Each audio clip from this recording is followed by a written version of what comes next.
Hygiene. All right, Mason, tell me quickly what is hygiene, since you're talking about medical math already. Being clean. Cleanliness.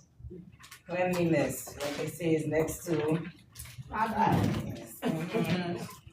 But in your book, personal hygiene is basically about well-being, okay? Like it says in your book on page 1089, you have personal cleanliness, grooming, maintaining a minimal level of personal cleanliness to promote physical and psychological well-being. Now, hygiene practices are different amongst individuals, but it basically includes bathing, taking care of your skin and specific body areas in specific type of ways, depending on specific individuals, okay? Which includes your, general body parts and perineal and vaginal areas, okay? So you must know that the practices of personal hygiene is different amongst individuals. And as nurses, you must make sure you gather that specific type of information as to what is a person's or client's personal preference when it comes to hygiene. This is why when we're doing bathing, we ask the client, do you prefer soap or do you just prefer soap and water or just plain water? Everybody practices differently, okay? Now, there's different factors that affect a person's personal hygiene. Culture, okay, how we were brought up, or spiritual practices, developmental level, your health state, personal preferences. All of these are factors that influences how a person practices their personal hygiene, okay? When we are taking care of a client, of course, just like the nursing process, you are collecting or starting off with data collection and asking certain information as it relates to that particular thing that you're dealing with. And in this case, it's hygiene. Questions that we may ask or data that we may collect includes, how long have you had this skin issue? If we're doing a skin assessment. Does this particular issue itch? Does it cause you any pain? Does it bother you? If it does bother you, how does it bother you? How does it affect your activities of daily living? How does it impact how you perform your routine care or your routine practices every day? Do you find anything helpful to relieve this pain? Do you find anything helpful to relieve this itching? Okay? Or these symptoms, so on and so forth. So the data that you collect is pertinent to the situation that you are dealing with, okay? When it comes to collecting data regarding the eyes, the oral cavity, the ears, and the nose, again, what is the patient's normal hygiene practices? Some clients use mouthwash, some don't use mouthwash. You'll find that some may prefer to just do a coconut oil pull, which is a common thing too, okay? They feel like it's more effective than mouthwash, for example. Or you may find that they may use a particular type of mouthwash. Those things as it relates to oral hygiene practices. Some may say that they brush their teeth once a week or brush their teeth once a day. Hey, it's according to the client's personal practices. You want to make sure when you're collecting data, you identify risk factors that can cause the patient to be worse, that can worsen especially when it comes to oral cavities and eyes and ears and nose. For example, if the person is severely ill, now just a regular illness, sometimes like just a common cold may not just impact the patient's oral care, for example. But if they're severely ill or in a coma, of course they can't take care of themselves. If they are dehydrated, confused, depressed, have mental health issues, malnourished, all of these are factors that can predispose the individual to making their oral cavity even worse, or their nose, etc. You want to make sure when you identify if the patient has any hearing aids or eye prosthetics, for example, if they have any issues or medical past history of eye, ear, and nose problems. So these are all types of data that you want to collect as pertinent for hygiene practices to that particular area. Same thing for hair, nails, feet, and perineal areas. What's your scalp practice like? How do you wash your hair? How often do you wash your hair? You'll find some people wash their hair twice a day, and some people wash their hair maybe once a month. It depends on their need. Because some people, their hair gets so dry, they may only be able to afford to wash their hair once a month or less often than others, for example. Especially when you guys get to do your head to toe assessment and health assessment, one of the things you're going to be looking at is a patient's scalp. Okay, and you're gonna know any distribution of hair. Is it uneven? Is it appropriate for the patient's cultural background? The amount of hair, is it normal or abnormal? What's their normal foot and nail practices? Okay, some may just go to a beauty salon and get that taken care of, or some may do their own pedicure and manicure, for example. Do they wear, what type of footwear do they wear? And this is very important. Now, when we talk about your footwear, we ain't talking about do you wear Nike versus Trans, Adidas, or something like that, okay? We want to know, are you wearing well-formed fitted shoes? Is the shoe, for example, too tight? Okay, because if you wear a shoe that is too tight for you, what could potentially happen? You fall. Loss of circulation. Maybe you fall, but before Loss of circulation. maybe loss of circulation. That's gonna be very, very tight. What else could potentially happen? Yeah, bunions. Okay, Ruin your gait. You can, yes, if you're wearing ill-fitted shoes. Anton, Infection. for ill-fitted shoes, you go how? It's like rubbing, it causes. Damn, Anton. Damn. What did you eat today? No, I gotta know, man. Miss Macheska, what you fed him? More than 8 hours of sleep. Oh, okay. I'm gonna keep it up. Yeah. All right, but yes, because if that foot is worn against the sole, if it's too tight and it's rubbing, and you're gonna break the integrity of the skin, which can, for a long, extended period of time, could cause a risk of infection. Any nail or foot problem. You also want to know, do they have a history of perineal issues, fecal incontinence, urinary incontinence? This part is definitely very important, okay? Especially when you're taking care of a patient who can't take care of themselves, like maybe they have limited mobility or completely immobile. You are definitely looking out to see if they have any incontinence of the urine or fecal matter, or if they have indwelling catheter, because now the perineal care is going to be very different as for them especially. Okay? Any history of UTIs, diabetes, or any STIs as well. Okay? When you're doing a skin assessment, okay, usually this is going to require you to do like a full head to toe assessment depending on the need. But you want to make sure you do incorporate it during your entire comprehensive assessment, hence what the first bullet is talking about. But a good skin assessment is done under good lighting. Like, for example, in this room right now, you won't be able to do a good skin assessment because it's not light enough. There's not enough light. When you're doing the skin assessment also, you're looking for asymmetry, looking for to see what you see on one side is what you see on the other side, okay? For example, let's look at the arms. Are both arms the same size, for example, okay? You want to make sure you use standard terminology when you are communicating with your client. Don't be using these big fancy schmancy jargon and the patient is confused, all right? Use lay terms as well, but when you're charting, you also want to make sure you use the appropriate verbiage so that everybody in terms of healthcare disciplines are on the same page, right? Of course, you want to get nursing history and be directing your assessment and identify any issues that can cause or potentially cause issues of the skin.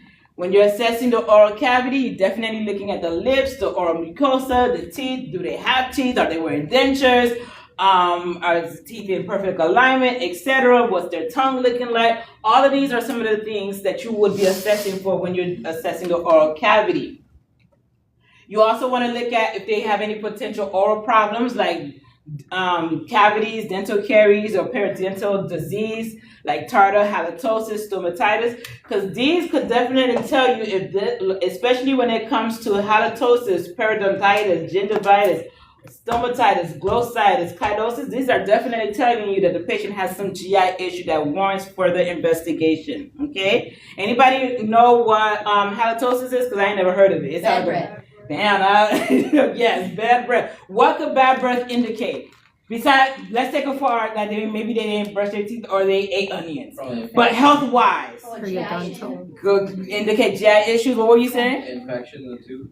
Huh? infection. Tooth infection. You was gonna say something different, Trinity? Stomach ulcers. Stomach ulcers or bleeding, the GI bleed, okay? So don't just think, ugh, you onion breath or whatever. Okay, if it's onion that you eat, okay, it's not too much of a concern. We just gonna give you a breath mint, mouthwash, and that'll take care of that.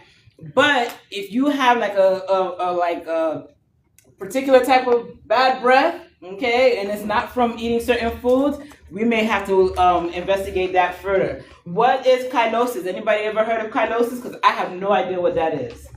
Isn't that cracking of your corners of your mouth? Huh? Cracking of the corner of your mouth? Oh, that's You colitis. asking me or are you telling me? You sure or you not sure? That's colitis. I know it's cracking. Colitis? You sure? You sure? You sure? Chylosis, yeah. Chylosis? That's what it says in the book. What it say? Yeah, it says. An ulceration and dry scaling of the lips with fissures at the end. Now what causes it? Very good. What causes it? Vitamin deficiency. Yeah, vitamin deficiency and lack of iron. Strep bacteria. Okay, alright. Don't play with them. Don't play with y'all, okay? So make sure you are familiar with these different issues, alright? Because yeah, it's gonna come up. Now, wait, hold on, let me go back to the chylosis thing. What you said it was again? Deficiency of vitamins. Deficiency of any vitamin or all vitamins? Iron or B vitamin. Vitamin B vitamins. Okay, so let me ask you, what would you incorporate into your care plan for a patient who is suffering from chylosis? Asking their diet. Good. What else? That's data collection. But when we're into the planning or implementation phase, what would you incorporate? Education on food that they should incorporate into their daily Like diet. what? Give me some foods. Vegetables. Probably even getting a actual active vitamin if they can't afford it, but it's learning. All right, just making sure. See how many? See, pay attention to the timing. Riboflavin. Okay. All right. When I say timing, like I've talked about specifically planning phase. So what would you incorporate into the planning phase of your care plan of a client who suffers chylosis? That's what I want to hear. Okay. All right. Very good. Now, of course, other hygiene assessments. Again, eyes and ears and nose. You want to make sure you assess. Is there even distribution of those? Is it in proper alignment? Do you see any cerumen? What is basically cerumen? Earwax. Okay. Should we see a lot of earwax? Should we see no earwax? We just want to see a good amount, moderate, not, little amount here and there, okay? Definitely tenderness, we're assessing for patency as well, dryness, edema, any secretions of the ear. We should not see any secretions of the ear at all. Especially when it's clear drainage coming out of the ear, that's definitely a problem, okay? Huh? Is that brain juice? Brain juice? Did you say brain juice?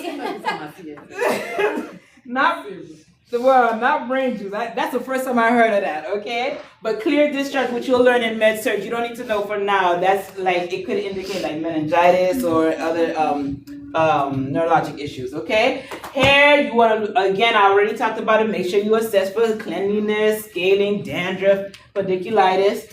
Nails and feet, these are all the things that you're going to look for in terms of hygiene practices, okay? Again, when you are, especially when it comes to cleanliness, don't forget this, especially for, not only for testing, but when you're actually providing care. Cleaning the patient from head to toe, you can use the same water, but again, when we get to the perineal area, we always use a different set of water and soap. Always remember that, change it out, all right? As you, as a registered nurse, are cleaning the patient, especially in the entire part of the body, but you're also doing your assessment. That is a great time to do an assessment as you are cleaning the patient as a registered nurse. In the perineal area, for example, you are looking for any swelling, excoriations, or any anal cracks, or distended veins, any polyps. You're also assessing for odor, because we shouldn't really be smelling certain types of odors, okay? That can indicate maybe there's an infection of sort. When you're doing a skin, as you're cleaning the patient or bathing the patient, you're looking for any swelling, any inflammation, redness. In other words, you are also doing an assessment as you are bathing the patient as well and noting, okay, this is what I might have to incorporate in my care plan, okay? make sure, yes. Sorry, in regards to like perineal care, I know when we're doing like wound care, you're looking for like, you had taught us like coca, you're looking for coca. Are you looking for the same things for perineal and vaginal, like when you're looking for those like lesions or swelling? Yeah, you could, yep, especially when you're apply, taking care or of is there a pregnant woman or who just gave birth to, definitely. Okay. Okay, it gets more specific in that Yeah, particular that's what I was saying. population. Is Yeah. it like is it a different, like you're not specifically looking for like coca, but you're looking for something similar? to Similar, coca? like redness, edema, I forgot, discharge, etc. Okay, and of course the amount. All right, if there is any discharge. Okay. All right. Now you must be familiar with timing and when care is provided during time of the day. All right. AM care for the most part, depending on the need, depending on the unit. In the morning, you'll see AM care or morning care, as most facility puts it. You assist the patient with toileting, bathing, providing oral care, for example, and keeping them fresh as possible. You know, you bathe them, etc. Right? You can help them with breakfast. You can help them with yes. As nurses, you will have time, all the time in the world, to provide a back massage in the U.S. of NCLEX, because you only have that one patient, okay, in the U.S. of NCLEX. Yes, Trinity. Oh, okay, all right. But definitely you are going to. I hope y'all know y'all are hairstylists. What they call it, beauticians. Okay. Y'all are gonna be manicurists, pedicurists, and all that. You have all the time in the world. It's the way your eyes Oh, do guys, it. you better learn how to do makeup. Do makeup too, shampooing the hair, all that. Okay, you gonna have all the time in the world for that. Okay. No, but seriously speaking, no. Depending on it all depends on the unit and the need. You're always going to prioritize care accordingly. Now, back massages may be a contraindication too for certain patients too. If they have a risk for DVT, for example, in certain areas, embolism, you may want to hold back on that because you don't want to dislodge that clot, for example. Okay, so the care all depends on what the patient has going on and what the contraindications are. Okay. All right. Of course, in part of the morning care, you're going to dress them, make them comfortable, tidy up the bedside, and refresh the linens as necessary. Well, every morning, the linen should be refreshed. They're in a hotel, okay? You always change their linen. PM care, again, making them comfortable, assist them, help them with toiletry as well, hand hygiene, straighten their bed, keep them moving or help them reposition themselves as necessary. Now, HS, you need to know this acronym, HS, which is basically hour of sleep. You're going to see that used a lot in, especially in certain documentation, not all, but you'll see that. And basically, when the patient is getting ready to bed, again, offer the back massage if there's no contraindication, change any soiled linens, and you help the patient be as comfortable as possible. Regardless if it's the morning, afternoon, or not, or night, the call bell must always be within reach after you have taken care of the client. Or whatever objects that they need, like their books or their glasses or anything like that, anything that they may need, you want it as close as possible to the client, all of that for safety measures so they're not reaching over and potentially causing harm to themselves, okay? PRN is another acronym that you must be familiar with in terms of documentation. That's part of your documentation acronym, bless you. As needed, PRN means as needed. Again, sometimes maybe after you have provided morning care, you will see that the patient later on, maybe around 2 hours later, they probably had soiled themselves. Now they need to have that care, okay, at that time, all right? In some activities may include changing the clothing, the linen, repositioning them every 2 hours. Again, it's all based on what the client needs at that time, okay, or that moment. Why do we bathe the patient? You must know why we do what we do, okay? Bathing the patient is not just to keep them clean, but also it helps to relax the patient as well. Because again, cleanliness does help them. It promotes circulation. It also is a method of exercise for certain patients as well and stimulate respirations as well. So again, If it's not a contraindication, the type of bathing or the type of activity that you would provide when it comes to bathing the client, you would just do it, okay, for that client. But somebody who's like in severe respiratory distress, you may not want to stimulate too much, okay? So you may have to lightly tap, etc., just so you don't cause further harm to the client. Again, your assessment is going to tell you what type of care you are going to provide to this client, all right? Other measures, it does help with self-image as well. And believe it or not, when the nurse is bathing the client, depending on how well she bathes the client and how much time she takes, it does strengthen the nurse-patient relationship, which does in turn help with patient outcome. Now, when we are providing bed bath, you also want to make sure, again, you provide privacy. Always maintain that patient dignity. Very important. Have everything that you need before you go into the room. That helps save a lot of time so you're not running back and forth, okay? While they don't want you to get too much stuff, but you want to get enough so you can perform that activity, okay? And why I say you don't want to go with too much, like for example, you don't want to go with a whole basket full of towels because that's wasting products, okay? And that's kind of expensive. But you just want to go with enough articles so that you can provide the care for the client and you're not wasting too much time, all right? So when you're providing bed bath, again, have everything in place like cosmetics and toiletries, for example, soap, toothbrush, toothpaste, etc. And you want to help those patients who cannot help themselves. Now, remember, you always want to have the client be as independent as possible. Sometimes all you need to do is just provide the necessary resources or equipment, for example, like the toiletries and cosmetics and stuff, and that's it. Let the patient do as much as they can for themselves. You want the patient to be as independent as possible. Of course, if the patient needs assistance, you are definitely going to provide the help that they need, all right? When it comes to providing bed bath, okay, sometimes there's patients who are deemed what's called total care. I don't know if y'all ever heard of that, okay? For a patient who said yeah. Lisa, what's total care?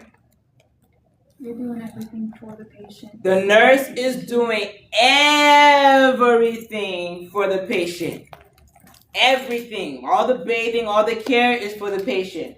In addition to total care, what other type of care is there? Do you remember? Y'all know? Isn't there partial care? Yeah. Okay. Total, partial, and then just Palliative care. helping. Educational care. Health promote, yeah, something, okay? I forgot what the independent care is called, but partial care is basically where what? They can help. They can help. The nurse is doing something, but the patient is also involved in doing something in terms of providing their care. Okay? Are we cool? All right, your book has the appropriate terms for all those different types of care, okay? So just make sure you pay attention to that. All right? Perineal, vaginal care, again, when we are doing perineal care, specifically vaginal care, how are we wiping? Top to bottom. Top to bottom or front to back. Not the other way around. All right? Of course, when it comes, now, how about for an uncircumcised penis? Pull back the foreskin. Pull back the foreskin and keep it there, right? Because we cool. Yeah? But fellas better be like, oh, no, you not. No? What? I said pull back the foreskin and leave it there. Oh, no. No, why? What happens if you leave it there? I don't know, but it sounds not right. Yeah. You gon' mess up the circulation to that area, and it'll definitely be non-functional, okay? At some point, all right? Now, again, cleanse the area. Now, when it comes to cleansing, especially the vaginal area, plain soap and water. None of this fancy, perfume and no. Plain soap and water. Some people will even say avoid soap as well. You want to use mild soap because really soap, especially for those who have a broken area, can actually further irritate that area. Okay? So, or sometimes some facilities may use is just the wipes, particular types of wipes. those are also safe to use as well, okay? And they're better or friendlier to the skin, all right?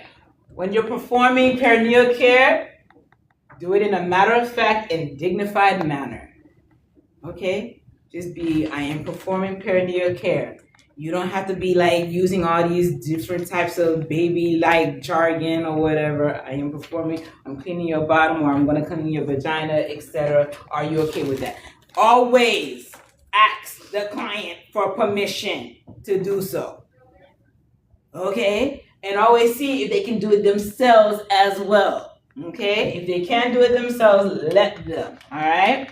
Alright. Oral hygiene, of course, include moistening the mouth, cleansing the mouth, caring for the dentures. Shayla, remind me, how do I care for a client's denture again? Take it out with gauze. Good. I like that. The container. And if I'm going to clean it at the sink, what do I do? Put a rag at the underneath it. Make sure you place a rag at the sink. Don't play with me, okay? Toothbrushing and flossing, of course, you want to. Now, when it comes to oral hygiene, you always want to. You should have a basin. Usually, they use what's called an emesis basin, that kidney-shaped basin.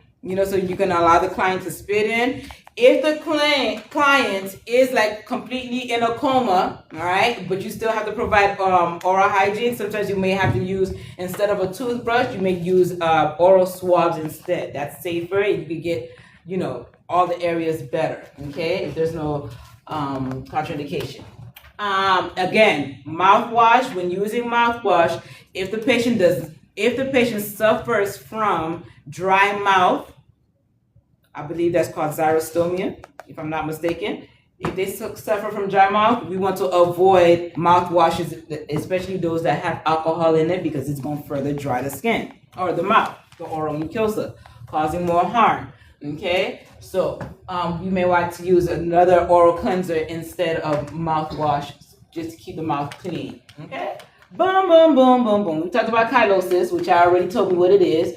When you're taking care of the eyes, again, you're cleaning from the inner canthus out. You never clean out towards in. All right.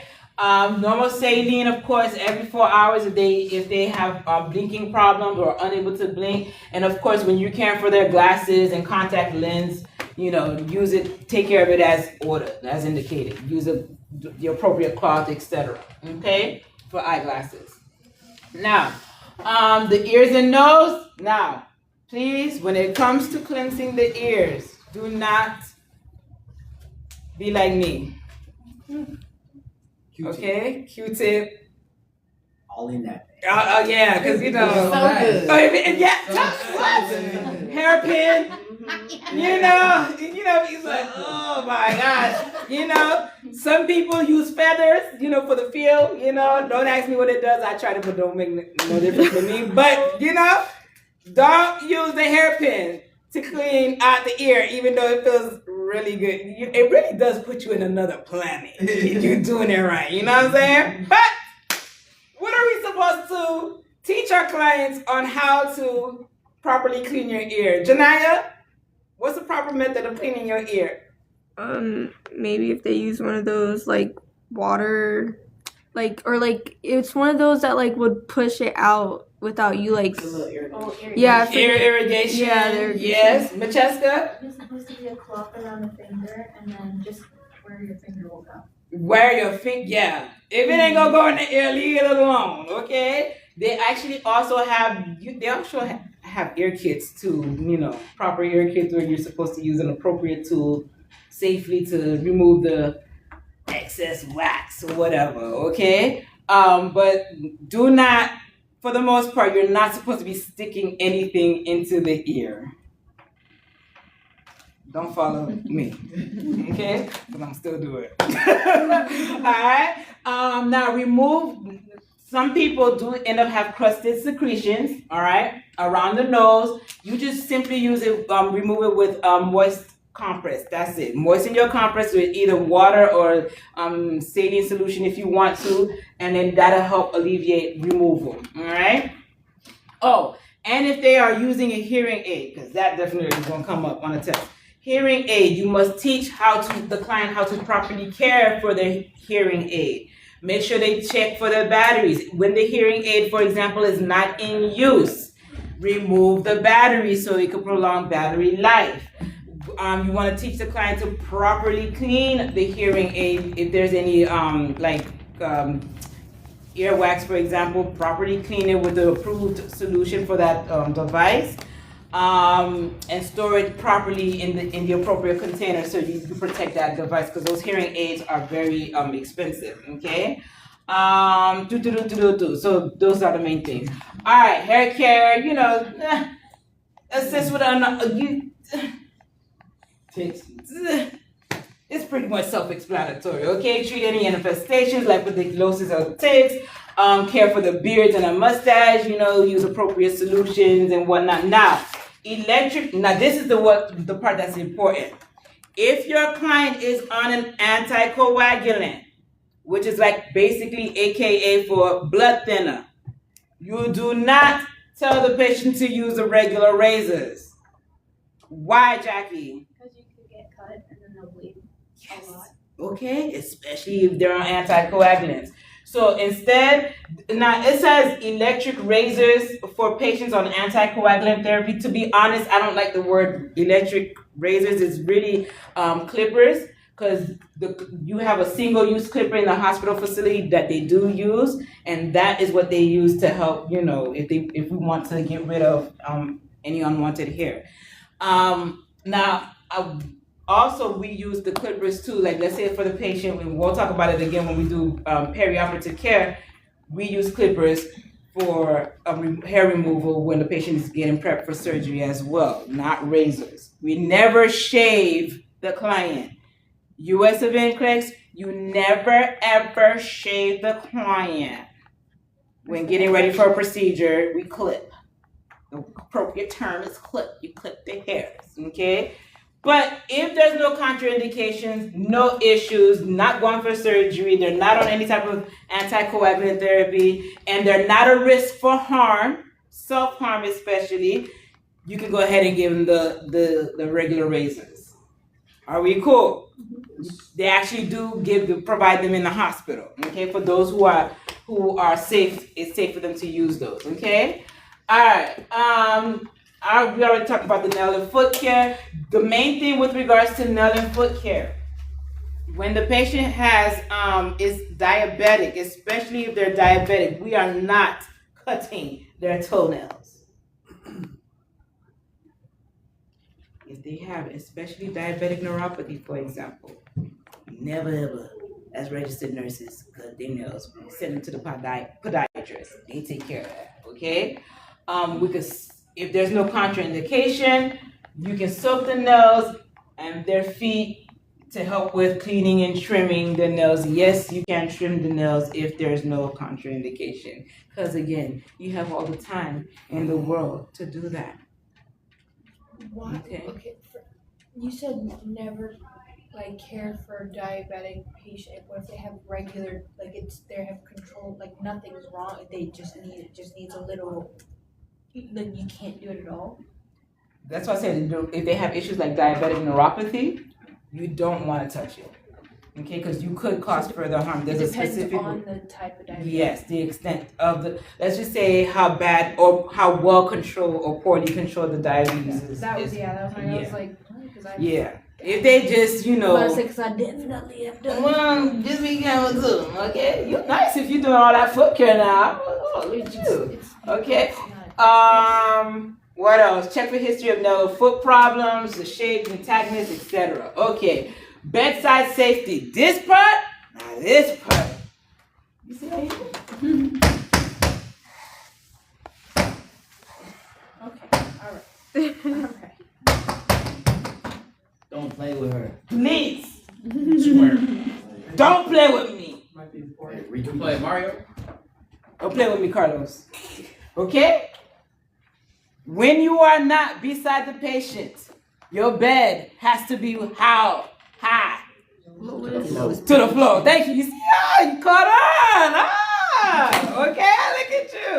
Okay. In the lowest position, locked as possible. Okay, lowest position possible in its locked position. Okay, the bed position is safe for the patient, of course.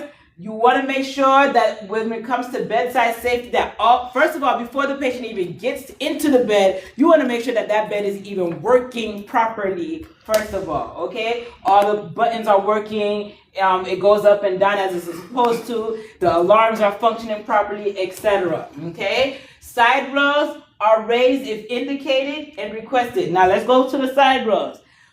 Side rails, the upper two must always be up. Okay, when the patient is in the bed. But if you have all four side rails up, what is that called again? Restraint. Now, there is a time when all four side rails being up is not a restraint. You must know this. Okay?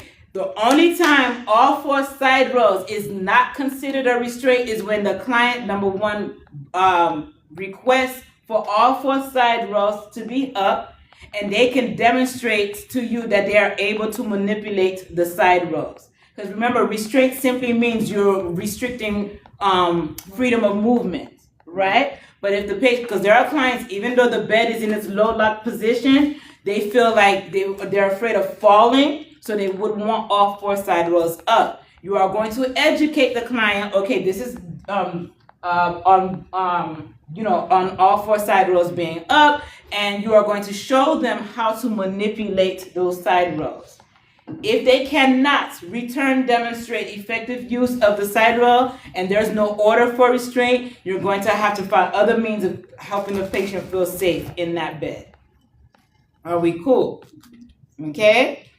So that's that with regards to the side rails. Make sure that they are properly working as well too. And of course, the wheels have to be always locked when you are not in using or moving the bed. Would you just call the physician and ask the physician, like let the physician know, hey, this patient says they feel more comfortable with the rails up, and you put it like how would if the patient wants the side rails up, but like you said, they're not able to really That's going to be a problem.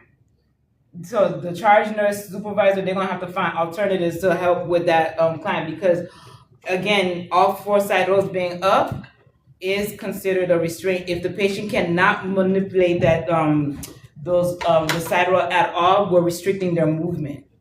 So even if they want if they want to, so now they're gonna deal with it. That facility or that unit is gonna deal with it case by case. They're either gonna try to find another type of bed or something for that client. Okay, so it'll be dealt with differently. All right. What else? Y'all should know how to teach. Make sure y'all read up on it, especially when it comes to the soaps and cleansers, when it's appropriate, when it's not appropriate, because some soaps, for example, could have a drying effect. So if the soap is drying on the skin, could dry the skin, we are not using it, for example. Deodorants and antiperspirants should be used accordingly if there's no contraindication. Sunscreens and checking for ticks, etc. Yada yada yada. Okay, and then of course we always want to evaluate if we've met our goal or not. The patient was able to perform hand hygiene, for example, and identify any issues and prevent them as well. All righty, that is hygiene.